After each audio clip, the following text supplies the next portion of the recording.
High রে second hand bike রে 1,40,000 টাকা দিয়ে জাদুঘরে রাখার মতন একটা 164B আসছে আমাদের কাছে। রানিং অবস্থায় কিন্তু এটা ভেঙে পড়ে গেছে। কেমন হয়েছে ভাই না এর আগে? কি জমছে এটা? আইরে আল্লাহ তোরে রাইট কি বেলাই ভাই সেই ব্রেক শুরে লোহাটা এই ক্যালিপারের যে পিস্টনটার ক্ষতিটা করছে। কোনো অয়েলই নাই, দেখতে পাচ্ছেন যে ময়লাটা আছে এবং ইঞ্জিন অয়েলের অবস্থা এরকম হয়েছে। তো এই ক্লাস প্লেট নষ্ট হয় রাবারের কারণে। আর এটা আমায় দেখবেন যাদেরই 15টাতে স্পকেট লাগানো, এদের 8000 RPM এর পরে যে আসছেন যাত্রাবাড়ি থেকে। গ্যাসের সিস্টেমটা হচ্ছে আপনার 1 লিটার তেলে যতটুকু যাবে 1 কেজি গ্যাসে ততটুকু যাবে। 1 কেজি এই ল্যান্ডা আইছিল ডাইরেক্ট এই যে ব্যাটারি যে ল্যান্ডা আছে না, আলহামদুলিল্লাহ ঠিক আছে, আগের চাইতে পারফরম্যান্স ভালো আছে। টানটা উঠছে তো। হ্যাঁ, এই হোয়াটসঅ্যাপ কি খবর গাড়ি? বাইকটা 40-50 টানলে পরে প্রচুর কাঁপাকাঁপি করে, পিছনে না সামনে?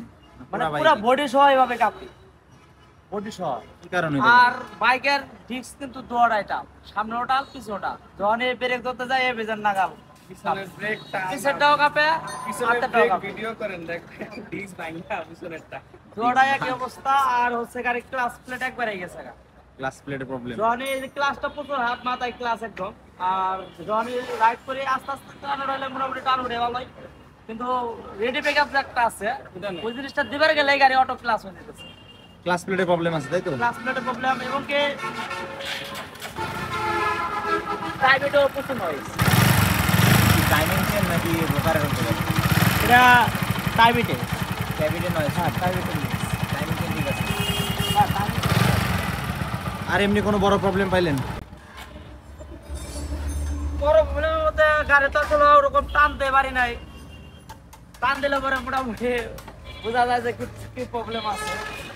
ভাই বললো যে ডিস্ক ফিক্স বলে ভেঙে গেছে। এরা পাতলা ওরা তো একটা লিমিট আছে, আর ব্রেক প্যাড তো একবারে গেছে গা, ব্রেক প্যাড নাই গাড়ির। চেন স্পকেট তো এই যে একবারে গেছে গা, চেন স্পকেটের প্রবলেম। চেন স্পকেট একবারে টাকাটাও জাম প্রচুর। তো যাই হোক, বাইকটা নাম্বার হচ্ছে মাদারীপুরের। ভাই কোথায় যান বললেন? যাত্রাবাড়ি থেকে আসছেন এখন? বাড়ি শরীয়তপুর। আসছেন যাত্রাবাড়ি থেকে। সেকেন্ড হ্যান্ড নিয়েছিলেন বাইক? কত দিয়ে নিয়েছিলেন? সেকেন্ড হ্যান্ড 1 লাখ, এই তো সব মিলে 1,40,000 খরচ হয়ে গেছে তার। মানে কাগজ টাগজ করে 1,40,000 খরচ হয়ে গেছে। তো যাই হোক, 1,40,000 টাকাতে সেকেন্ড হ্যান্ড বাইক নেওয়া হয়েছিল। মেন হচ্ছে যখনই সেকেন্ড হ্যান্ড বাইক নেবেন চেষ্টা করবেন একটা সার্ভিস দিয়ে নেওয়ার। তো এই বাইকে আসলে মনে হচ্ছে প্রবলেমের শেষ নাই। তো যাই হোক, আমরা খুলবো এবং খোলার পরে বাদ বাকিটা বলতে পারবো, যেহেতু দাদা রাইড দিছে, রাইড দেওয়ার পরে ওইভাবে টান উঠাইতে পারে নাই, বুঝতে পারে নাই সঠিক। তো যাই হোক, আমরা চেষ্টা করব বাইকের কি কি কাজ করব এটা দেখানোর। এটা কি জিনিস? কি গ্যাসে চলে গাড়ি? গ্যাসের গাড়ি। গ্যাসের গাড়ি। ভাই গ্যাসের পারফরম্যান্স কেমন একটু বলেন, অনেকে জানতে চায়। ভাই গ্যাসের পারফরম্যান্স আলহামদুলিল্লাহ আমি ভালো চালাইছি। কেমন হয় মানে এখনো। 100 টাকার গ্যাস ভরলে কত 100 টাকার বলতে গ্যাসের সিস্টেমটা হচ্ছে আপনার 1 লিটার তেলে যতটুকু যাবে 1 কেজি গ্যাসে ততটুকু যাবে। 1 কেজি গ্যাসের দাম কত বলেন? 1 কেজি গ্যাসের দাম এখন 62 টাকা। অনলি 62 টাকা। তাহলে যদি আমরা 1 লিটার তেল ভরি মানে ফুয়েল ভরি, হয়তো 140 টাকা লাগে। আর 1 লিটার ফুয়েল কত হয়? 125 টাকা। 125, আর গ্যাস হচ্ছে 62 টাকা। 62। তো অনেক এমনি কোনো সমস্যা হয় না? না এমনি আলাদা কোনো সমস্যা ফেস করি না, রানিং কম আর কি, টান কম। এটা কি যখন তখন কনভার্ট করা যায় যে যখন না, যখন ফুয়েল? তখন না, এটা সিস্টেম হচ্ছে আপনার কার্বোরেটরে কোনো তেল থাকতে পারবে না, তেল একবারে শূন্য হয়ে যখন বাইক একবারে বন্ধ হয়ে যাবে তখন হচ্ছে গ্যাসে চলবে। দেখ ভালো একটা সিস্টেম। তো যাই হোক, আরেকটা হচ্ছে গ্যাসে যখন চলবে তখন এয়ার ফিল্টারের লাইন অফ থাকবে, এয়ার ফিল্টারের লাইন সম্পূর্ণ অফ। তো যাই হোক, আরেকটা চ্যালেঞ্জিং বিষয় দাদা, খোলার আগে বুঝা খুলেন, ঠিক আছে, যে কোনো একটা আছে না? সমস্যা নাই, এটা কিছুই না ভাই, কিছুই না, সাধারণ একটা জিনিস। যাই হোক। খুবই সাধারণ, যদি কোনো সমস্যা হয় আমি টাকা দিতে পারি। আচ্ছা ভাই আছে, খুলেন বাইক খুলেন ভাই। তো ডিস্ক প্লেটটা আসলে ভাই রানিং অবস্থায় এইভাবে ভেঙে পড়ছে। ভাই রাস্তা থেকে টুকরা কি এবার পুরাই নিয়ে আইছেন নাকি নাকি হাত দিয়ে কোনোভাবে ভাঙছেন? তো দেখেন এই গাড়িরই ডিস্ক টুকরার সাথে সেম টু সেম মিল আছে। রানিং অবস্থায় কিন্তু এটা ভেঙে পড়ে গেছে। তো সব থেকে সাবধানতার বিষয় হচ্ছে ডিস্ক প্লেট এই অবস্থা কখনো করবেন না। এই অবস্থা করলে কিন্তু কপাল ভালো ওনার যে এখান থেকে ভাঙছে, যদি অন্যভাবে ভাঙতো তাহলে কিন্তু স্পট ডেড, গাড়ি নিয়ে কোনো বাঁচার লাইন নাই। তো অবশ্যই এই জিনিসগুলো খেয়াল রাখবেন। তো বাইকটা সেই যাত্রাবাড়ি থেকে এখানে রাইড করে আসছে, আল্লাহ মাফ করুক। তো যাই হোক, এরকম ভুল কেউ করবেন না, এই অবস্থা করে ডিস্ক প্লেট কেউ চালাইবেন না। হ্যাঁ বারমন্দা পারবেন, খুলেন। ভাই না দেন না ভাই, না দেন ভাই, দেন এটা মনে হয় খুলছে না, মনে হয় এরকম দেন। না এটা মানে কালার কি করছে? এটা খোলা হয় না, পাম্প সেটের মাঝে মাঝে কোনো কাম গাড়িটা চলছে কত হাজার কিলোমিটার ভাইয়া? মিটারে তো আছে 30,000 হয় না এই, এখন। গাড়ি হচ্ছে এই নাট কে মিটারে ভুল দেয়া আছে, জীবনে এটা 30,000 না, এটা মনে হয় লাখের উপরে চলছে। নাটের নাট বল্টুতে যা বলে আর কি। যাই হোক বাইকটা খুলি আমরা, সাথে থাকবেন, খুব মজাদার একটা ভিডিও পাবেন আজকে। এটা বলো আরে আরো জোরে পারবেন। অসহায় বর্মন, অসহায় বর্মন ধরে, আরে দাঁতে দাঁতে কামড় কেন লাগবে তো। দুর্যোগে আক্রান্ত কার্বোরেটর পুরো দুর্যোগ থেকে উঠাই নিয়ে আসছি আমরা, বন্যায় ভেসে গেছিল হয়তো। আর এই যে মামা এয়ার ফিল্টার, মামা 2 নাম্বার এয়ার ফিল্টার। এই এয়ার ফিল্টার গুলো থেকে দূরে থাকবেন, মেন হচ্ছে এটা কিন্তু পুরাটাই কাগজের ভিতরে, কোনো লিকুইড নাই, এর কোনো বংশের ঠিকানা নাই। তো এই জিনিসগুলো থেকে দূরে থাকবেন, অরিজিনাল এয়ার ফিল্টার ইউজ করবেন, না হলে কিন্তু বাইকে সঠিক পারফরমেন্স পাবেন না। তো বাইকটা আমরা খুলতেছি পার্ট বাই পার্ট। নাট বল্টু খোলা খুবই কষ্ট হয়ে যাচ্ছে, প্রত্যেকটা নাট বল্টে জং চলে আসছে। ভাই শিখতে হবে, আপনাদের তো দেখাই দেই যে কোনটা 2 নাম্বার, আজকে দেখাই দেবো, আজকে ইনশাআল্লাহ এর পরে থেকে ভুল হবে না। সম্পূর্ণ কাগজ 50 টাকা খরচ হয় না। অবস্থাটা দেখতেই পাচ্ছেন। তো যাই হোক আমরা খুলি আগে বাইকটা। আর সেকেন্ড হ্যান্ড বাইক কেনার আগে অবশ্যই অবশ্যই সাবধান থাকবেন। ভিতরে চ্যাসিসে দেখতে পাচ্ছি প্রচুর পরিমাণ জং, আর ফ্রন্ট স্পকেটে অবস্থা আল্লাহ। এই চেন স্পকেট খুব তাড়াতাড়ি নষ্ট হয় কেন, যদি এই জায়গাটা পরিষ্কার না রাখেন তাহলে স্পকেটটা নষ্ট হয়ে যাবে। এই গাড়ির চেন স্পকেট তো না, এটা মনে হচ্ছে ফ্রন্টের স্পকেটটা না এটা মনে বড় দাঁত লাগানো। হ্যাঁ, ভাই টপ স্পিডে যা ঝামেলা করে না গাড়ি। হ্যাঁ ওটা না পরিস্থিতি এটা কি আপনি লাগাইছিলেন না অবশ্যই লাগানো আছে? লাগানো আমি গাড়ি ধরি নাই এখন পর্যন্ত। এটা হচ্ছে ফ্রন্টের স্পকেটটা মনে হচ্ছে 14 কি 15 দাঁত লাগানো, যার জন্য কিন্তু এটা টপ স্পকেটে যে ঝামেলা করবে। যাই হোক আমরা খুলে দেখতেছি, আর এই সাইডটা সবসময় পরিষ্কার রাখবেন। চেনটা আমরা খুলে দেখাবো। তো সরকারি ছুটি না। তো যাই হোক বাইকটা আমরা খুলছি, এখানে হেড রাবারটা লিক করে, হেড রাবারটা আমরা দেখবো। আর বাইকের কন্ডিশন আর কি বলবো, মোটামুটি সবই দেখা শেষ। চেন স্পকেটটা এটা বাদ হয়ে গেছে, পিছনের স্পকেটটা, সামনের স্পকেটটা বড় লাগানো আছে, ভিতরে প্রচুর পরিমাণ জং আছে। তো যাই হোক বাইকটা আমরা কিভাবে কাজ করব সাথেই থাকবেন, দেখাবো। দাদা এটা বাইকের বডি প্লাস্টিক, প্রত্যেকটা বডি প্লাস্টিক আলাদা করা হয়েছে। ফুয়েল ট্যাঙ্কি থেকে এয়ার ফিল্টার বক্স, ট্যাঙ্কির উপরের কাভার, মাডগার্ড, ব্যাক প্যানেল সবই আলাদা করে নিছি আমরা। এটা এখন ওয়াশে দেবো, ওয়াশের জন্য রেডি করতেছি, আর বডিটাও রেডি ওয়াশের জন্য। বাইকটা আমরা 3টা স্তরের ওয়াশ দিব, প্রথম স্তরের ওয়াশটা দিয়ে দিচ্ছি। তো ওয়াশের ভিডিওটা একটু শর্ট করে দিচ্ছি, এমনিতে আজকে ভিডিওটা অনেক বড় হবে। তো প্রথম আমরা পানি মেরে নিই, পানি মেরে বাইকের যে ময়লা ছিল মেন হচ্ছে পুরাটাই পরিষ্কার করে নিব, আলগা করে নিব, যাতে বাইকে হঠাৎ করে ডলা না দিলে প্রবলেম না হয়। তো যার জন্য আমরা বাইকের পার্টস এবং বাইকের প্রত্যেকটা অংশ সুন্দর করে আগে পানি মেরে নিই, পানি মেরে ময়লাটা আলগা করে নেই। তো যারা সার্ভিস করাতে চান অবশ্যই অবশ্যই যোগাযোগ করে আসবেন। আর এই বাইকটা আমরা দিচ্ছি মাস্টার ক্লিনিং সার্ভিস কন্টেস্টে, যদি সব থেকে বেশি ভিউ হয় অবশ্যই অবশ্যই পাবে একটি হেলমেট। তো বাইকের যে বডি প্লাস্টিক আছে সুন্দর করে আমরা প্রত্যেকটা বডি প্লাস্টিক এইভাবে ওয়াশ করে দিব। তো যারা লং ভিডিও পছন্দ করেন অবশ্যই অবশ্যই আজকের ভিডিওতে সাথে থাকবেন। তো এরপরে আমরা লিকুইডটা দিয়ে দিচ্ছি, সুন্দর করে লিকুইড দিয়ে কিছুক্ষণ ভিজায় রাখবো, এরপরে আমরা বাইকের অন্যান্য কাজ করব। তো অবশ্যই অবশ্যই যারা লং ভিডিও পছন্দ করেন তাদের জন্য আজকের ভিডিও। তো এখন হবে উড়াধুরা ডলা জেললো, ময়লাকে থাকবো গাড়িতে, ময়লা সব একবারে ঢাকায় যাবে, ঢাকায় চলে যাবো, জেনতে গাইছে এনে পাঠাই দিবা।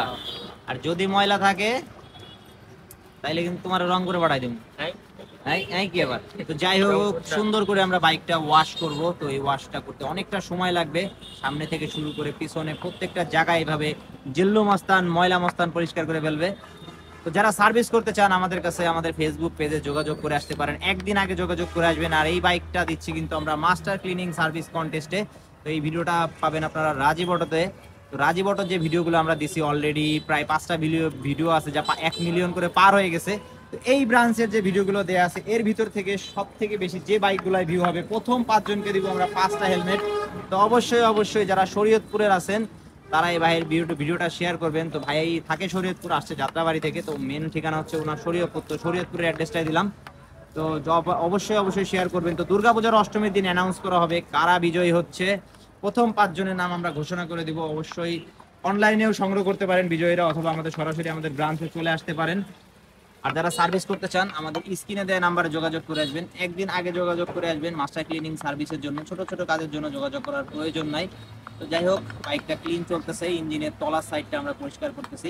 তো সম্পূর্ণ বাইকটা ঠিক এইভাবে পরিষ্কার করব। তো ভিডিওটা আমি বেশি বড় করতেছি না, ওয়াশের ভিডিওটা বড় করতেছি না, এখন সেকেন্ড স্তরের ওয়াশ চলতেছে, এখানে বডি প্লাস্টিক ওয়াশ চলতেছে।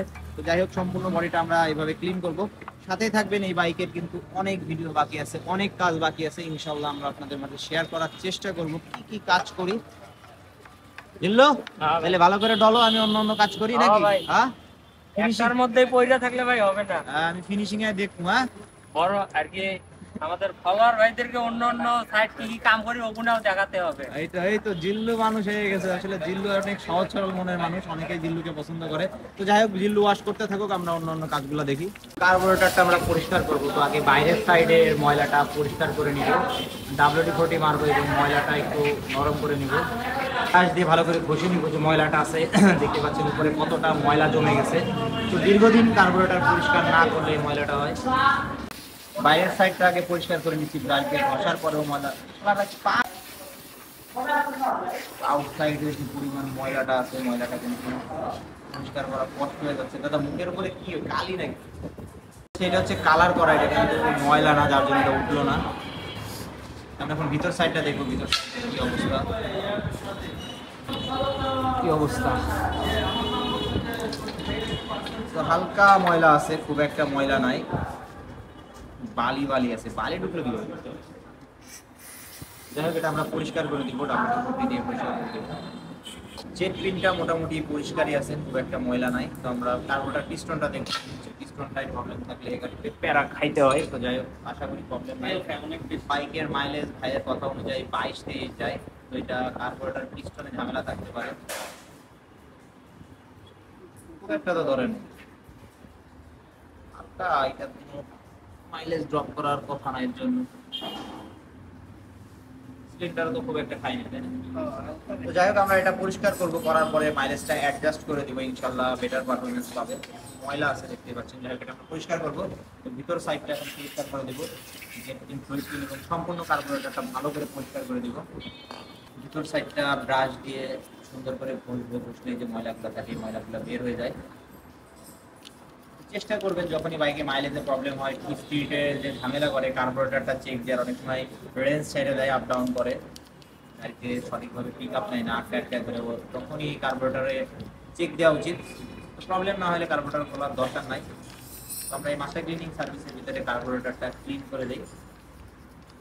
কার্বোরেটরের ভিতর সাইডে প্রত্যেকটা জায়গায় সুন্দর করে এভাবে ব্রাশ দিয়ে আমরা ক্লিন করে দিয়ে থাকি। একটা মাস্টার ক্লিনিং সার্ভিসে কিন্তু 7 থেকে 8 ঘন্টার সময় লাগে।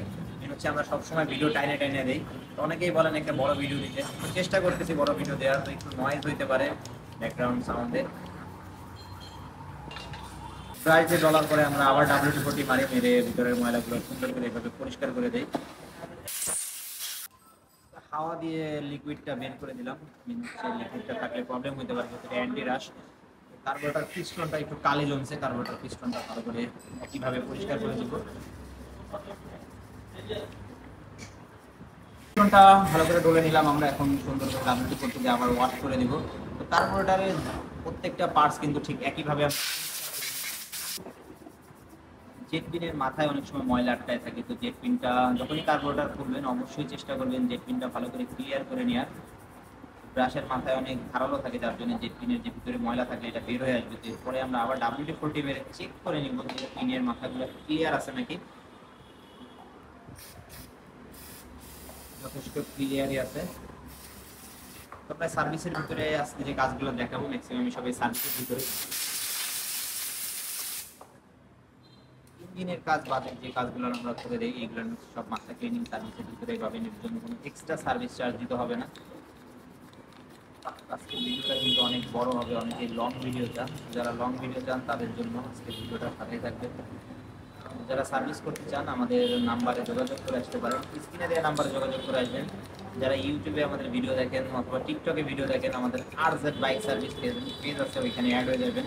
যারা রাজীব অটোতে ভিডিওগুলো দেখেন অবশ্যই সার্ভিসের ভিডিও ম্যাক্সিমামই কিন্তু RZ বাইক সার্ভিসে আপলোড করা হয়। তো চেষ্টা করবেন RZ সার্ভিসে যে পেজটা আছে পেজটা লাইক ফলো দিয়ে সাথে থাকার। যাই হোক, সম্পূর্ণ কার্বোরেটরটাই মোটামুটি পরিষ্কার করা শেষ। এরপরে আমরা অন্যান্য যে কাজগুলো করবো এগুলো আমরা দেখাবো, সাথে থাকবেন। ফুয়েল ট্যাঙ্কিটা আমরা পরিষ্কার করে দিব। ফুয়েল ককটা আমরা চেক করে দিই। ফুয়েল ককে একটু ময়লা আছে, সম্পূর্ণ ফুয়েল ট্যাঙ্কিটার ফুয়েলটাকে আমরা ডাউন দিব। সম্পূর্ণ ফুয়েলটাকে আমরা ডাউন দিয়ে নিচ্ছি। তাই কার্বোরেটরটা ভালোই পরিষ্কার ছিল এবং ফুয়েল ট্যাঙ্কির ফুয়েলটাও পরিষ্কার আছে। যে পানিটা দেখতেছেন এটা আসলে গামলায় ছিল, বাইকটা ওয়াশ করা হয়েছে যার জন্য। যাই হোক আমরা ফুয়েল ট্যাঙ্কিটা চেক করে দিলাম, যথেষ্ট ভালোই আছে। আমরা ভালো করে চুবাই রাখছিলাম, তো এখন ভালো করে দড়িয়ে দেবো, দলে ময়লা এবং জমটা বের করে দেবো।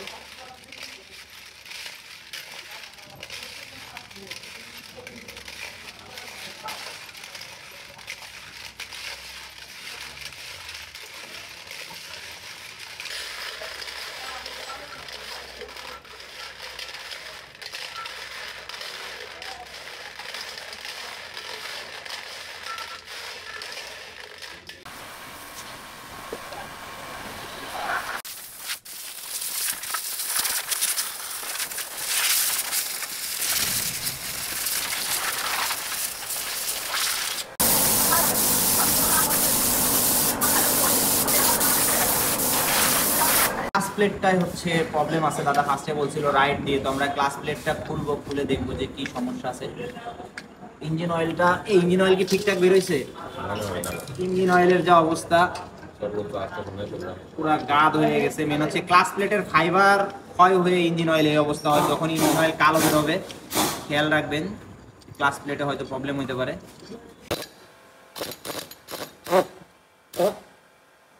ক্লাস প্লেট সেটটাই আমরা চেক দিব কি অবস্থা আছে। মনে হয় না ভালো আছে, মোবিলের যে অবস্থা। কাপড় দিয়ে মুছা দেন। হাফ সেন্টার এই যে খেয়ে গেছে পুরাতে, এই জায়গা পানি দিলে পড়বো না। আচ্ছা, হাফ সেন্টারের অবস্থা একটু মুছে দেখাবো আমরা। প্লেটের ফাইবার, এই ফাইবার গুলো অনেক ক্ষয় হয়েছে এবং ইঞ্জিন অয়েলের অবস্থা এরকম হয়েছে। তো এই ক্লাস প্লেট নষ্ট হয় কেন? যারা হাফ ক্লাস চালান, অনেক সময় সঠিক গিয়ার মেনটেন করেন না, তাদের ক্লাস প্লেটটা এই অবস্থা হয়। ক্লাস প্লেট 5টা ফাইবারই পুরো ছাই হয়ে গেছে। এটা হচ্ছে হাফ সেন্টারের অবস্থা, দেখতেই পাচ্ছেন। এটা থাকে পুরা লেভেল, একদম সমান থাকে। এখানে প্রত্যেকটা জায়গায় পুরাটাই র্যাক হয়ে গেছে। তো আসলে সেকেন্ড হ্যান্ড বাইক যখনই কিনেন একটু খেয়াল রাখবেন যে বাইকের টানটা ওঠে নাকি। ক্লাস প্লেটের সমস্যা হলে হবে কি, রানিং এ ইঞ্জিনটা ফ্রি হয়ে যাবে এবং সঠিক টান কিন্তু পাবেন না। এই প্রবলেম হলেই বুঝবেন যে বাইকে ক্লাস প্লেটের সমস্যা আছে। যারা সেকেন্ড হ্যান্ড বাইক কিনেন কিছু কিছু জিনিস অবশ্যই জেনে রাখবেন। এইসব ক্ষেত্রে প্রেসার প্লেট পুরাটাই ঝলসে গেছে। এইসব ক্ষেত্রে পুরা সেটটা, কমপ্লিট সেটটা চেঞ্জ করে নেবেন, কখনই আলাদা আলাদা চেঞ্জ করবেন না। তো যাই হোক আমরা ভাইয়ের সাথে কথা বলবো, যদি সম্পূর্ণ সেট চেঞ্জ করে তাহলে আমরা চেঞ্জ করে দেবো। অনেক সময় বাজেটের বিষয় আছে, সবার বাজেট সেম থাকে না। তো এইসব ক্ষেত্রে করণীয় একটাই, সম্পূর্ণ সেটটাই চেঞ্জ করে দিতে হবে। যাই হোক আমরা কথা বলে দেখবো। টিভিএস এর যে অরিজিনাল ক্লাস প্লেট কমপ্লিট সেটটা, এটা আমরা ইনস্টল করে দিচ্ছি। তো এটা পুরোটাই সেটআপ, একটা সেটআপ। এটা জাস্ট আমরা প্লাগ এন্ড প্লে ইনস্টল করে দিব। তো এটার ভিতরে কিন্তু ইঞ্জিন অয়েল দেয়াই থাকে, পুরো ভেজানোই আছে। এটা জাস্ট প্লাগ এন্ড প্লে আমরা ইনস্টল করে দিব। দেখতে পাচ্ছেন এখানে বোঝা যাচ্ছে যে ইঞ্জিন অয়েল কতটা ইঞ্জিন অয়েল ভিতরে দেয়া আছে। অনেকেই বলেন যে ইঞ্জিন অয়েল দিলে ভালো হয়, দিতে পারেন, সমস্যা নেই। কিন্তু এর কমপ্লিটের ভিতরে টিভিএস এরটাই দেখতে পাচ্ছেন, এখান থেকে বোঝা যাচ্ছে যে ইঞ্জিন অয়েলটা দেয়া আছে। যাই হোক এটা আমরা ইনস্টল করে দিব। মোবিল ফিল্টারটা এবং মোবিল আমরা মতুলের মিনারেলটা দিচ্ছি, হচ্ছে 1.2 লিটার, যেটা মিনারেলটা দিয়ে দিচ্ছি। মেন হচ্ছে ভিতরে অনেকটা গাদ আছে এখনো। তো এই মোবিলটা আমরা বলবো যে হাজার খানিক চালাই, এটা আবার চেঞ্জ করে নিতে। লাগাইছেন? লাগাইছি, আমরা মোবিল ফিল্টারটা চেঞ্জ করে দিলাম। মেন হচ্ছে ক্যালিপারটা, এখানে দেখেন শেষা খাইছে। শেষা খেয়ে কি অবস্থা। এই যে ব্রেক শুটা দেন দাদা, দুইটাই ব্রেক শু একদম পাতলা হয়ে গেছে। এটা হচ্ছে ব্রেক শুর অবস্থা। স্মাইল দিতেছে, দেখেন কি সুন্দর হাসতেছে। ব্রেক শুর অবস্থাটা পুরোটাই খারাপ। মেন হচ্ছে এই ব্রেক শুর এই লোহাটা এই ক্যালিপারের যে পিস্টনটার ক্ষতিটা করছে। তো যাই হোক আমরা আজকে কাজ করে দিচ্ছি, কিন্তু পরবর্তীতে যদি সেম সমস্যাটা হয় সেই ক্ষেত্রে ক্যালিপারটা বাদ দিয়ে দিতে হবে। যাই হোক আমরা এটা পরিষ্কার করে দিচ্ছি। ডিস্কটাও আমরা দেখাবো কি অবস্থা। তো পিছনের ক্যালিপারটা আমরা পরিষ্কার করে দিব। আগে WD-40 মেরে নিচ্ছি, সুন্দর করে একটু ভিজাই নিচ্ছি। এরপরে ব্রাশ দিয়ে ডলা দেবো, ডলা দিয়ে যে ময়লাগুলো আছে, ব্রেক শুর ফাইবার আছে, এই ফাইবারগুলো আমরা বের করে দেবো সুন্দর করে। এই ছোট্ট ছোট্ট কাজগুলো কিন্তু অনেক সময় সাপেক্ষ কাজ, যার জন্য আমরা ম্যাক্সিমাম ভিডিওতেই টেনে টেনে দেখাই। তো অনেকেই রিকোয়েস্ট করছেন যে একটা বড় ভিডিও দিতে, সম্পূর্ণ ভিডিওটা যাতে না টেনে করি। তো ইনশাল্লাহ চেষ্টা করতেছি আজকে। যখন এই WD-40 ইউজ করবেন চেষ্টা করবেন ভালো করে হাওয়া দিয়ে এই WD-40টা কিন্তু বের করে দেওয়ার চেষ্টা করবেন। আর এখানে যে রাবার দুইটা থাকে এই রাবার দুইটা খুলে নেবেন, কারণ WD-40 যখনই লাগবে তখনই কিন্তু এটা ফুলে যাইতে পারে, যার জন্য এই রাবারটা খুলে নেবেন, যে ক্যালিপার যে রাবারটা থাকে। সম্পূর্ণ ক্যালিপারটা এইভাবে আগে ডলা দিয়ে নিচ্ছি। ডলা দেওয়ার পরে আবার WD-40 মারবো যাতে ময়লাটা বের হয়ে যায়।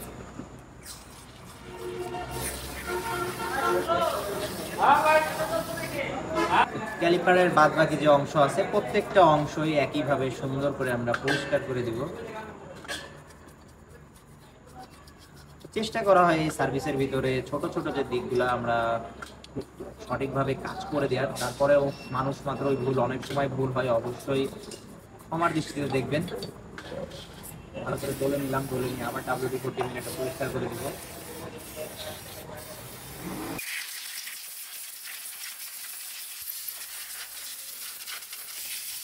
হাওয়া দিয়ে সুন্দর করে মুছে নিব আবার, যাতে কোনো রকম বিন্দু পরিমাণ WD-40 ভিতরে না থাকে, পিস্টনের ভিতরে এবং সাইডে কোনো রকম যাতে লিকুইড না থাকে, তাহলে কিন্তু ব্রেক শুটা বেশি দিন টিকবে না। ভালো করে মুছে নিচ্ছি। আমরা এখন গ্রিস করে দিব ব্রেক প্যাডটা ইনস্টল করার আগে। সবসময় চেষ্টা করবেন কাজগুলো সঠিকভাবে করার, মাঝে মাঝে ক্যালিপারটা পরিষ্কার করবেন, তাহলে ব্রেক প্যাডটা দীর্ঘদিন লং লাস্টিং করবে। অবশ্যই ফাইনাল দেওয়ার আগে গ্রিস করে দিবেন। অরিজিনাল ব্রেক প্যাডটা আমরা ইনস্টল করছি, সবসময় চেষ্টা করবেন যে অরিজিনাল ব্রেক প্যাডটা ইউজ করার। এই মালটা হচ্ছে কপি মাল, দেখে হাসি দিচ্ছে আমাদের। এটাই আছে বললাম। এটা হচ্ছে দেখেন কি অবস্থা, একটা ব্রেক প্যাড থাকে কতখানি, এতখানি ব্রেক প্যাড থাকে, এরপরে লোহাটা, তো এতখানি ব্রেক প্যাড খাইছে, তারপরে লোহাটাও খাইছে, তো খাইছে পুরো লোহা নিয়ে খাইছে। বেটা আবার হাসতেছে, দেখেন কত বড় বেয়াদব। লাগান, তো আমরা ইনস্টল করে দিচ্ছি, সাথে থাকবেন, এই বাইকের আরো কাজ আছে দেখাবো। সুন্দর করে আমরা রেয়ার স্টিকটা গ্রিস করে দিব। রেয়ার স্টিকে দেখতে পাচ্ছেন ময়লা আটকায় আছে, তো চেষ্টা করবেন সবসময় নিজের বাইকটা যত্ন করে রাখার। সুন্দর করে পরিষ্কার করে দিচ্ছি। পরে আমরা শুকনো একটা কাপড় নিব, কাপড় নিয়ে স্টিকটা মুছে দিব। পরে আমরা গ্রিস করব, ইনস্টল করার আগে ফাইনাল একটা গ্রিস করে দিব। পরিমাণ এটা হচ্ছে ড্রাম রাবারের কারণে, এই যে দেখতেছেন এটা কিন্তু ফলস হচ্ছে, এটা ড্রাম রাবারের কারণে। আর এটা হচ্ছে চেইন স্পকেটটা, স্পকেটটা পুরাটাই নষ্ট হয়ে গেছে। আর এই যে এটা হচ্ছে 15 দাঁতের স্পকেট লাগাইলেই কিন্তু RPM এ ঝামেলা করে। ম্যাক্সিমাম সময় দেখবেন যাদেরই 15 দাঁতে স্পকেট লাগানো, এদের 8000 RPM এর পরে যে ঝামেলা করে, আর RPM উঠতে চায় না। চেইনের অবস্থাটা দেখেন। তো যাই হোক, সম্পূর্ণ চেইন স্পকেট সেটটা আমরা চেঞ্জ করে দিব। এছাড়াও বিয়ারিংটা বসতেছে, চেইন স্পকেটের বিয়ারিংটা এটাও বসতেছে। এটা হচ্ছে ডিস্ক প্লেটের অবস্থা, এইভাবে ভেঙে গেছে রানিং অবস্থায়। এটা হচ্ছে নতুন ডিস্ক প্লেট, আমরা নতুন ডিস্ক প্লেটটা দিয়ে দিচ্ছি, TVS এর অরিজিনাল যে ডিস্ক প্লেটটা। তো অনেকেই বলেন যে এরকম দাগ থাকে কেন, তো ডিস্ক প্লেটে এরকম দাগ অবস্থায় আসে। 1000 পিস ডিস্ক প্লেটে 1000টা এরকম দাগই পাবেন। যাই হোক, আমরা ডিস্ক প্লেটটা চেঞ্জ করে দিচ্ছি। তো এই অবস্থায় ডিস্ক প্লেট কেউ চালাইবেন না, খুব বাজে অবস্থা হয়ে যাবে। রানিং যদি একটা বড় ধরনের দুর্ঘটনা ঘটতে পারতো। যাই হোক, আল্লাহ বাঁচাইছে বাইকে। ড্রাম রাবারটা চেঞ্জ করে দিচ্ছি আমরা, ড্রাম রাবারটার প্রবলেম। আর এটা হচ্ছে বেয়ারিং, 6205 বেয়ারিং, চেন কিটের বেয়ারিং, এটাও প্রবলেম, এটা আমরা চেঞ্জ করে দিচ্ছি। তো ভিডিও শেষে আমি বলে দেবো যে টোটাল কত টাকা খরচ হচ্ছে, অবশ্যই সাথে থাকবেন। অনেকেই জিজ্ঞেস করেন যে কত টাকার পার্টস লাগে, সার্ভিস সহ কত টাকা পড়ে, তো A to Z ডিটেলস আমি বলে দিব। জুস বের হইতেছে, জুস দাদা, এটা কি এর জুস বের করতেছেন আপনি? লেমন জুস, এটা কালা জুস, কালা কয়লার জুস। এটা কি ক্যাবেল? Accelerator cable. তো যাই হোক, এক্সেলেটর ক্যাবেলটা আমরা পরিষ্কার করে দিচ্ছি। উপর দিয়ে WD-40 প্রেস করতেছি এবং নিচে দিয়ে পুরো কালা কুত্তার জুস বের হইতেছে, পুরো কালা জুস বের হইতে দেখতে পাচ্ছেন। তো ক্যাবেলগুলো মাঝে মাঝে ক্লিন করবেন, 5 থেকে 7000 কিলোমিটার পর পর ক্যাবেল ক্লিন করবেন। ক্যাবেল ক্লিন করলে এই ময়লাগুলো বের হয়ে আসে, যে পরিমাণ ময়লা থাকে ক্যাবেলে। তো WD-40 তে প্রেস করবেন, প্রেস করে এইভাবে ময়লাটা বের করে দিবেন। তো ক্যাবেলটা ক্লিন করার পর আমরা ইঞ্জিন অয়েল দিয়ে দেবো। তো সবসময় ইঞ্জিন অয়েল দিবেন। আমরা এই ফর্ক অয়েলের বোতল থেকে বের করছি, তার মানে এটা কিন্তু ফর্ক অয়েল না, এটা ইঞ্জিন অয়েল। তো বিভিন্ন সময় ইঞ্জিন অয়েল ড্রেন দেওয়া হয়, ওর ভিতরে কিছু পরিমাণ ইঞ্জিন অয়েল থেকে যায়, ওইটাই আমরা জমায় রাখি। নতুন ইঞ্জিন অয়েলটা দিয়ে দিচ্ছি। কি জমছে এটা? আরে আল্লাহ, কি এই ভাই, এটা কি ব্রেক শুর ফাইবার ভাই? যাই হোক, ইন্দুরের বাসা নাকি? আমি তোমার ছিল প্রথমে এটাই না, ইন্দুরের বাসা না, এটা ব্রেক শুর ফাইবার। ব্রেক শুর ফাইবার ক্ষয় হয়ে পুরাটাই ভর্তা হয়ে গেছে। এটা কি অরিজিনালটা ছিল নাকি? হ্যাঁ, এটা তো অরিজিনালটাই ছিল। এই বাইকের অরিজিনাল এক সাইডটা খালি করেছে টানেল মেন হচ্ছে এটা হওয়ার কারণ আছে। এটা কারণ হচ্ছে ডিস্কটার টালের কারণে এই ব্রেক প্যাডের যে ফাইবারটা এটা পুরো ক্ষয় হয়ে ভর্তা হয়ে গেছে একদম। ব্রেক প্যাডটা কিন্তু অরিজিনালই ছিল। এটা হচ্ছে বাইকের সাথেটাই স্ট্রোক ব্রেক প্যাড, এটা এসটি কোম্পানির। তো যারা সেকেন্ড হ্যান্ড বাইক কিনেন, আজকে যদি এই ভিডিও দেখে শিক্ষা না পান তাহলে আর কিছু করার নাই। অবশ্যই আজকের ভিডিওটা যারা দেখবেন তারা সেকেন্ড হ্যান্ড বাইক কেনার আগে অবশ্যই সাবধান থাকবেন যে কি অবস্থা হইতে পারে একটা বাইকে। তো যাই হোক, আমরা ফ্রন্টের ক্যালিপারটা ক্লিন করে দিব। তো মেন হচ্ছে একটা বাইকের প্রত্যেকটা সাইড আমরা কেন খুলি, এই কারণেই খুলি যে কোথায় সমস্যা আছে না খুললে কিন্তু বোঝা যায় না। তো যার জন্য আমরা যেখানেই খুলতেছি সেইখানেই বিপদ। তো আমরা সামনের চাকাটাও খুলবো, বিয়ারিংটা চেক দিব। ডিস্ক প্লেটটা আপাতত আমরা চেঞ্জ করতেছি না, ভাইয়ের একটু সমস্যা আছে। তো ডিস্ক প্লেটটা সাজেশন থাকবে খুব তাড়াতাড়ি ডিস্ক প্লেটটা চেঞ্জ করে নেওয়ার। মেন হচ্ছে ডিস্ক প্লেট টালের কারণে কিন্তু এই ঝামেলাটা হচ্ছে। ফ্রন্টের বিয়ারিংটা বসতেছে। যাই হোক, আমরা খুলে দেখবো। তো আমরা প্রত্যেকটা সাইড কিন্তু এভাবে চেক করে দেই। তো এইরকম বাইক খুব কমই আসে আমাদের কাছে। তো এইরকম বাইকের কাজ করতেও ভালো লাগে, যেখানে সমস্যা আছে ইনশাআল্লাহ সমাধান করে দেওয়ার চেষ্টা করা যায়। ফ্রন্টের ক্যালিপারটাকে ক্লিন করব। ফ্রন্টের ক্যালিপারটা আমরা পরিষ্কার করে দেবো। যেগুলো হচ্ছে কয়লা তো ব্রেক শুর ফাইবার এইভাবে এখানে নষ্ট হয়ে এই অবস্থা হয়েছে। সুন্দর করে যাই হোক এটা আমরা পরিষ্কার করে দেবো। অনেক সময় আমরা ম্যাক্সিমাম সময় আমরা ময়লা বলি, আবর্জনা বলি, আসলে অনেকেই মাইন্ড করে বসেন। এগুলো কি বলবো, আসলে ভাষা থাকে না। যেখানে ময়লা সেখানে ময়লা বলবোই। অনেকে বলবে ময়লা বলেই তো আপনাদের কাছে যায়, তো আমাদের কাছে আসেই পরিষ্কার করার জন্য। তো যাই হোক, ময়লার অপোজিট কোনো নাম থাকলে ইনশাল্লাহ কমেন্টে জানাই দিবেন, আমরা সেই অপোজিট নামটা বলবো। তো সুন্দর করে পরিষ্কার করে দিচ্ছি। যে ব্রেক শু ফাইবারগুলো আছে ফাইবারগুলো বের করে দিব। প্রত্যেকটা সাইড এভাবে এই মাস্টার ক্লিনিং সার্ভিসের ভিতরে আলাদাভাবে দেখা হয়। তো চেষ্টা করি কাজ সুন্দরভাবে করার। অনেক সময় ভুল হয়ে থাকে, অবশ্যই ক্ষমার দৃষ্টিতে দেখার চেষ্টা করি। WD-40 দিয়ে আমরা সবসময় ক্যালিপারগুলো ওয়াশ করে থাকি। তো একটা সার্ভিসের ভিতরে কিন্তু একটা WD-40 আপনাদেরই কিনে দিতে হবে। এর কারণ হচ্ছে যেখানে যেখানে কাজ দেখাচ্ছে দেখতেই পাচ্ছেন ম্যাক্সিমাম জায়গায় WD-40 প্রয়োজন হয়। যদি ওনারা দিত তাহলে হয়তো একটা দিয়ে 5টা বাইকের ওয়াশ করতো। তো আপনারাই কিনে দিতে হবে, আপনাদেরই কিনে দিতে হবে একটা WD-40। সুন্দর করে ক্যালিপারটা ঘষে নিচ্ছি।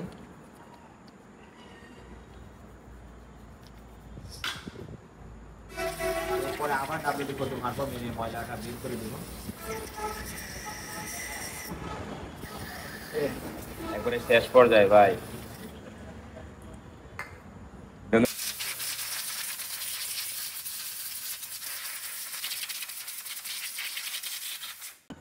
এগুলি পরিষ্কার করার পর আমরা গ্রিস করে দেব, গ্রিস করে ইনস্টল করে দেব। চেষ্টা করবেন মাঝে মাঝে যখনই ব্রেক প্যাডটা চেঞ্জ করেন অন্তত 2-1 বার পর ক্যালিপারটা একটু সুন্দর করে পরিষ্কার করে এইভাবে গ্রেজিং করে ইনস্টল করে দিবেন, তাহলে বেস্ট সার্ভিসটা পাবেন এবং ব্রেক প্যাডটা অনেক লং লাস্টিং করবে। তো ফ্রন্টের ব্রেক প্যাডটা আমরা চেঞ্জ করে দিচ্ছি। এটা দুইটা কোম্পানির হয়, এসটি কোম্পানি। এই প্রোডাক্টটা পাওয়া খুব রেয়ার, তো আমরা রিসেন্টলি আমাদের একটা লটে পাইছি। তো ব্রেক প্যাডটা আমরা ইনস্টল করে দিচ্ছি। বেয়ারিংটা দুইটা, সামনে দুইটা হচ্ছে 63-101 বেয়ারিং। তো দুইটা বেয়ারিং আমরা চেঞ্জ করে দিব। তো বেয়ারিংটা একটু বসতেছিল,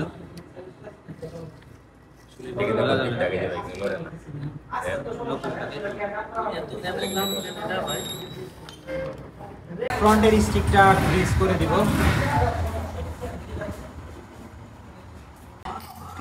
ক্লাস কেবলটাও একই অবস্থা, ময়লা এখানে দেখতে পাচ্ছেন যে ময়লাটা আছে।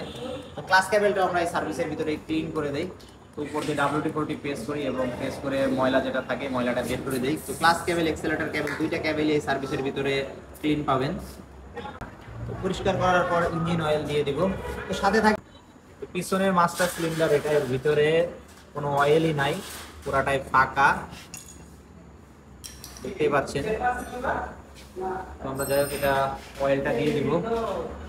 ব্রেক অয়েলটা খেয়াল রাখবেন, এই ব্রেক অয়েলটা মেন হচ্ছে এই বাইকে প্রবলেম হওয়ার অনেক কারণ আছে। এখানে যখন কালার মারছে, বাইকটা রং করছে মেবি স্প্রে কালার, দেখতেই পাচ্ছেন এখানে যে রংটা মারা, যার জন্য এখানে অয়েলের লেভেলটা বোঝা যায় না। শুধু এখানে না, ইঞ্জিনের এইখানে মনে হবে ময়লা, কিন্তু এটা কিন্তু ময়লা না, কালার করছে, যার জন্য এই কালারগুলো এখানে লাগছে। তো এখানে বোঝার কোনো অপশন নাই যে ভিতরে অয়েল আছে নাকি।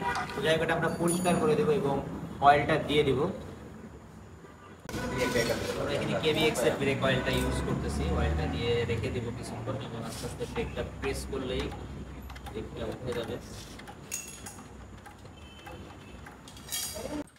প্লাগটা আমরা চেক করে দিই, প্লাগটা ভালো আছে, সুন্দর অবস্থায় আছে, যাই হোক এটা আমরা ইনস্টল করে দেব। প্লাগ ক্যাপটার ভিতরে একটু কার্বন জমছে, দেখতেই পাচ্ছেন এখানে একটা গ্রিন কালারের একটা কার্বন দেখা যাচ্ছে। তো যাই হোক প্লাগ ক্যাপটা আমরা ক্লিন করে দিব, ক্লিন করে ইনস্টল করে দিব। এখন অরিজিনাল এয়ার ফিল্টারটা চেঞ্জ করে দিচ্ছি এটা। আর ভাইয়ের বাইকে যেটা ইনস্টল করা ছিল অবশ্যই দেখাবো, বাইকে একটু বুঝাই দিই আমরা। এটার বডিতে একটু হাত দেন, একটু হাত দেন, হাত দিয়ে 2 আঙ্গুলে এক জায়গা করেন, দেখেন একটু অয়েল হয়ে যাবে। একটা অয়েল আছে না, আর এটার ভিতরে কোনো দেখতেই বোঝা যায় ভাই। আর এখানে একটা কোড নাম্বার আছে, ইদানিং এই কোড নাম্বারটাও কপি হচ্ছে, N9 একটা কোড নাম্বার, এটার মধ্যে কোড নাম্বার যা মন চায় মানুষকে, কোড নাম্বারটা যদি এটা ভিতরে নাই, পিছনের জালিটাও বন্ধ হচ্ছে, এটার কালারটাও একটু অন্যরকম আছে। তো যাই হোক এগুলো একটু দেখে কিনবেন, মেন হচ্ছে এর জন্য কিন্তু মাইলেজ ড্রপ করে, বাইকের মাইলেজ অনলি 22 যায়। তো এটা আমরা চেঞ্জ করে দিচ্ছি। তো হেড রাবারটা পুরোটা শক্ত হয়ে গেছে, মেন হচ্ছে হয়তো কয়েকবার খোলা হয়েছিল, মাথা মারা। হেড রাবারটা আমরা চেঞ্জ করে দিব এবং ক্যাপিংটা অ্যাডজাস্ট করে দিব। তো এই মাস্টার ক্লিনিং সার্ভিসের ভিতরে শুধুমাত্র ইঞ্জিনের যে কাজটা আছে এর ভিতরে শুধুমাত্র আমরা ক্যাপিটা অ্যাডজাস্টটা করে দেই এই সার্ভিসের ভিতরে, এর জন্য কোনো এক্সট্রা সার্ভিস চার্জ দিতে হয় না। যাই হোক ক্যাপিটা আমরা অ্যাডজাস্ট করে দিব। এটা টাইট আছে না, ক্যাপিটা একটু টাইট আছে, ইনটেক এক্সজস্ট দুইটাই মনে হচ্ছে একটু টাইট আছে।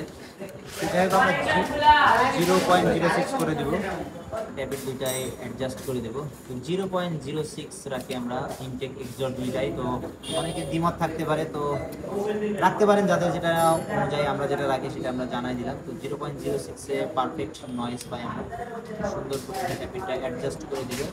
বাইকের কাজ প্রায় শেষের দিকে, এখন আমরা বাইকটা ফিটিংয়ের দিকে যাচ্ছি, ফ্রন্টের কিছু কাজ বাকি আছে।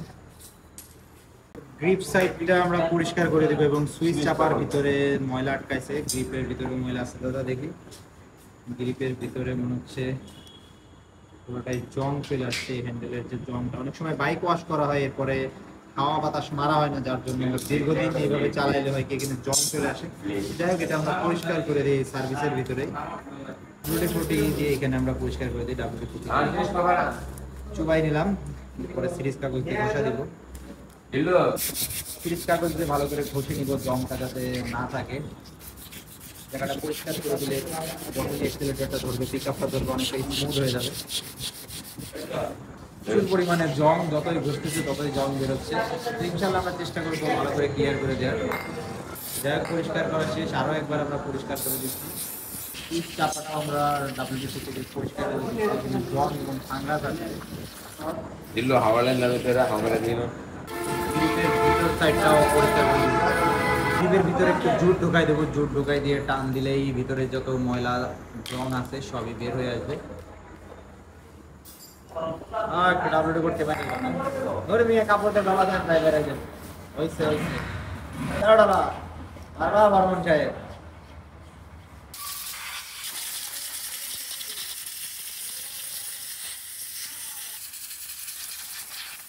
পরিষ্কার করা শেষ, এখন আমরা জাস্ট ইঞ্জিন অয়েল দিব, ইঞ্জিন অয়েল দিয়ে গ্রিপটা সেটিং করে দিব। তো আশা করি বুঝতেই পারছেন যে একটা বাইকে 7-8 ঘন্টা কেন সময় লাগে, প্রত্যেকটা ছোট ছোট সাইড দেখতে গেলেও কিন্তু আধা ঘন্টা 1 ঘন্টা করে সময় লাগে। গ্রিপটা আমরা এখন ফাইনাল করে দিব। এই সাইডগুলানে নতুন ইঞ্জিন অয়েল দেওয়ার চেষ্টা করবেন, কখনো পুরা মডেল।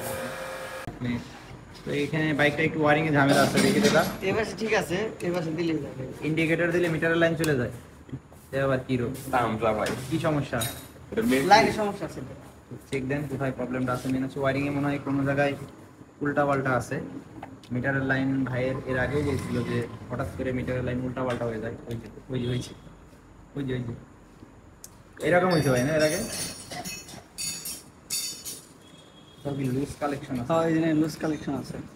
ফায়ার করে নাই তার মানে একটু ছিঁড়া আছে, ঝুঁকাটে আমরা চেক করে দেখি, চেক করে দেখব কোথায় প্রবলেমটা আছে। এটা নষ্ট হবে না। এই কষ্টটা খুললাম, এই যে আর্থিং এর যে লাইনটা, এই দেখেন এটা হলো ছিঁড়া। এটা এই লাইনটা ছিল ডাইরেক্ট, এই যে ব্যাটারির যে লাইনটা আছে না, এই ব্যাটারি লাইনটা ডাইরেক্ট এই জায়গায় এসে আপনার এই জায়গায় আর্থিং হয়ে ছিঁড়াই এগুলো লাইন ছড়ে গেছে। যেরকম ইন্ডিকেটারের যে একটা বডির প্রয়োজন হয়, মিটারে একটা বডির প্রয়োজন হয়, এই বডির লাইনটা কি হয়েছে বিচ্ছিন্ন হয়েছে। বিচ্ছিন্ন হওয়ার কারণে যখন ইন্ডিকেটার ব্যবহার করা হয় তখন সিরিজ লাইনের মতো যায় মিটারে অ্যাকশন করে, তখন হলো ডাব পারে মিটারগুলা। মিটার ডাব পারে বা হর্নের প্রবলেম হইতে পারে, এই ইন্ডিকেটারে যে কোনো ইন্ডিকেটারের প্রবলেম হইতে পারে এই একটা আর্থিং এর কারণে। আর্থিং এর কারণে। হ্যাঁ হ্যাঁ, এই একটা আর্থিং এ আপনার প্রত্যেকটা বডির হলো শিরায় শিরায় হলো লাইন জয়েন আছে। হ্যাঁ এটা লাগাই দিলেই তো হয়ে যাচ্ছে। এটা লাগিয়ে দিলেই সমস্যা সলভ। যাই হোক আমরা এটা লাগাই দেখবো, এরপরে আমরা আবার দেখাবো, সাথেই থাকবেন। তো বাইকের কাজ মোটামুটি শেষের দিকে, এখন আমরা জাস্ট একটা পালিশ করবো, পালিশ করে বাইকটা ডেলিভারি করে দেবো। ভালো সময় লাগছে, 5:45-এ হয়তো ভাইয়া এখানে আসছিল, এখন মোটামুটি 10টার উপরে বাজে। তো যে প্রবলেমটা ছিল লাইনের প্রবলেমটা কিন্তু ঠিক করা হয়েছে। ইন্ডিকেটর দিলে যে ঝামেলাটা হইতো, তো মেন হচ্ছে কি প্রবলেম ছিল এটা আমরা ওয়ারিং এ দেখাই দিছি, ওয়ারিং এর কাজটা করে দিছি। তো এই বাইকের যে কাজগুলো আমরা দেখাইছি এর ভিতরে শুধু ক্লাস প্লেটের কাজটার জন্য আলাদা সার্ভিস চার্জ, তাছাড়া প্রত্যেকটা কাজে কিন্তু এই মাস্টার ক্লিনিং সার্ভিসের ভিতরেই পাবেন। তো এই বাইকের টোটাল কত টাকা খরচ হয়েছে, বাইক পার্টসে কত টাকা লাগছে টোটাল? পার্টসে প্রায় 12,000 টাকা মতো লাগছে।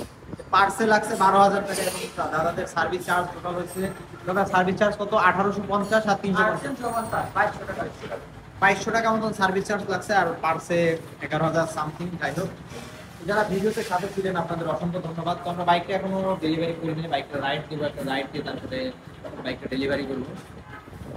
তো যাই হোক বাইকটা বেরোচ্ছে, দাদা রাইডে যাচ্ছে, রাইড দিয়ে আসুক, কি অবস্থা আমরা শুনবো। কিকা মামা উড়তে উড়তে আসতেছে, কিরম উড়লো কিরম গাড়ি? গাড়ির সবই ঠিক আছে ভাই, বুঝছেন? গাড়ির পিছের টায়ারটা একটু ফালাই দিতে হইব। পিছের টায়ারটা তো ফাটা আছে কয়েক জায়গায়। আর টায়ারের নিকে মনে হয় গাড়ি একটু লাভ পারে, এমনি দেয়। সব ঠিক আছে, গাড়ি অনেকটা স্মুথ হয়েছে গাড়ি। সামনের চাকা তো গাড়ির ডিস্কটা টান টুন সব ঠিক আছে, আর ডিস্কটালের নিকে এই যে এটা রয়ে গেছে। গাড়ির টান কি ঠিক আছে? গাড়ি তো গাড়ির টানে টানও ঠিক আছে, গাড়ি অনেক স্মুথ। দুইটা প্রবলেম, গাড়ির টায়ারটা চেঞ্জ করতে হবে আর সামনের ডিস্ক প্লেটটা তো টান। সব সলভ হয়েছে। ভাইয়ের বাজেটে একটু প্রবলেম ছিল, যাই ভাই একটু রাইড দিয়ে আসুক। তো মোটামুটি 13,600 টাকা মতন খরচ হয়েছে সম্পূর্ণ বাইকে। এখানে ভয় পাওয়ার কিছু নাই, কাজ করা হয়েছে যার জন্য ইঞ্জিন অয়েল টয়েল পড়ছে, যার জন্য একটু ধোঁয়া বের হচ্ছে। তো যাই হোক বাইক খারাপ, তো যাই হোক আমরা কাজটা শেষ করছি। ভাই তো রাইড দিলেন, মোটামুটি ঠিকঠাক আছে নাকি? আলহামদুলিল্লাহ ঠিক আছে, আগের চাইতে পারফরম্যান্স ভালো আছে। টানটা উঠছে তো? হ্যাঁ, টান যদিও দেই নাই, হাইওয়ে ছাড়া টান দিতে ভয় পিকআপে তো জোর পাওয়া যাইতেছে না। পিকআপে ঠিক আছে। তো যাই হোক মোটামুটি 13,600 টাকা মতন খরচ হয়েছে সার্ভিস সহ। তো একটু ব্রেকটা কম হবে, আর রাতে যাবেন একটু সোলো রাইড করে যাবেন। আর কোনো রকম কোনো সমস্যা হলে ফোন দিন, দাদার নাম্বার আছে। ইনশাআল্লাহ। ভালো থাকবেন। ঠিক আছে ভাই, আল্লাহ হাফেজ।